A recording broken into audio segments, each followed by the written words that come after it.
Aujourd'hui, nous allons voir que vous avez la possibilité d'utiliser les couleurs pour pouvoir trier et filtrer les différentes données présentes dans votre tableau.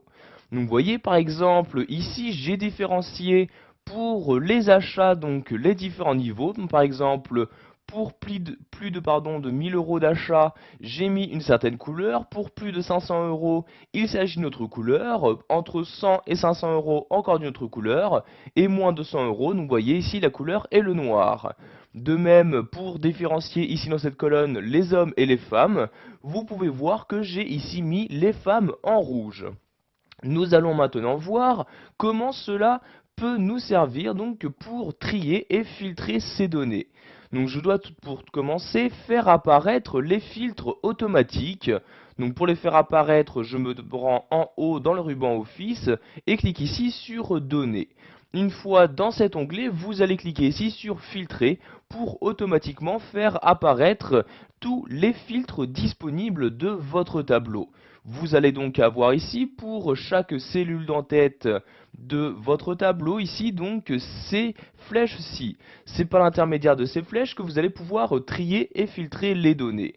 Je vais par exemple ici pour commencer prendre les identifiants. Je clique ici sur cette flèche-ci pour ouvrir ce menu. Nous allons ici pour commencer voir comment il est possible de trier en utilisant les couleurs. Donc vous devez pour cela cliquer ici sur trier par couleur. Vous allez avoir ici donc dans ce menu les différentes couleurs qui sont utilisées dans cette colonne. Donc vous voyez ici les deux niveaux de gris. Je clique par exemple sur ce gris-ci et vous allez avoir ici donc maintenant ce gris, donc le premier gris que j'ai sélectionné qui va apparaître en première position. Si je reclique sur ce bouton là et je reclique ici sur tri par couleur et que je sélectionne maintenant l'autre gris, vous pouvez voir ici qu'il s'agit bien de l'autre gris. Donc ici je commence maintenant à l'identifiant numéro 11 pour terminer au numéro 10. Donc vous pouvez faire ceci quelle que soit la colonne, donc du moment que vous avez utilisé une couleur. Si par exemple ici je souhaite faire apparaître les femmes en haut de mon tableau puis après les hommes, je clique sur cette flèche-ci, je clique ici sur trier par couleur et ici je vais trier donc par la couleur rouge pour qu'elle paraisse en première position. Je clique donc ici sur la couleur correspondante et comme vous pouvez le voir, j'ai bien maintenant donc un tri par couleur, c'est-à-dire qu'ici les femmes apparaissent bien en première position. Maintenant, nous allons voir que pour filtrer, donc vous pouvez également utiliser les couleurs. Si par exemple ici, je ne souhaite pas faire apparaître les personnes ayant dépensé par exemple moins de 100 euros. Je clique ici sur cette flèche-ci, je clique ensuite sur filtrer par couleur. J'ai ici les différentes couleurs.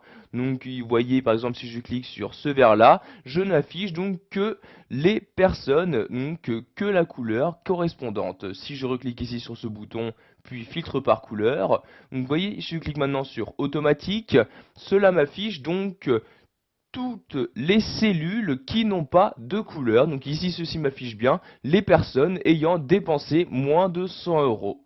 Donc si vous souhaitez maintenant annuler ce filtre, vous recliquez sur ce bouton-là et vous cliquez ici sur effacer le filtre total des achats. Je clique donc dessus et voyez, le filtre n'est maintenant donc plus actif. Si vous souhaitez également annuler un tri, je reclique sur ce bouton là et vous rechoisissez donc un tri normal, donc vous voyez soit de A à Z, soit de Z à A. Donc ici je vais par exemple retourner sur les identifiants comme ceci et je vais les trier donc du plus petit au plus grand pour revenir donc à ma réorganisation de départ. Voilà, vous savez maintenant qu'il est possible de trier et de filtrer vos données à l'aide des couleurs dans Excel 2010.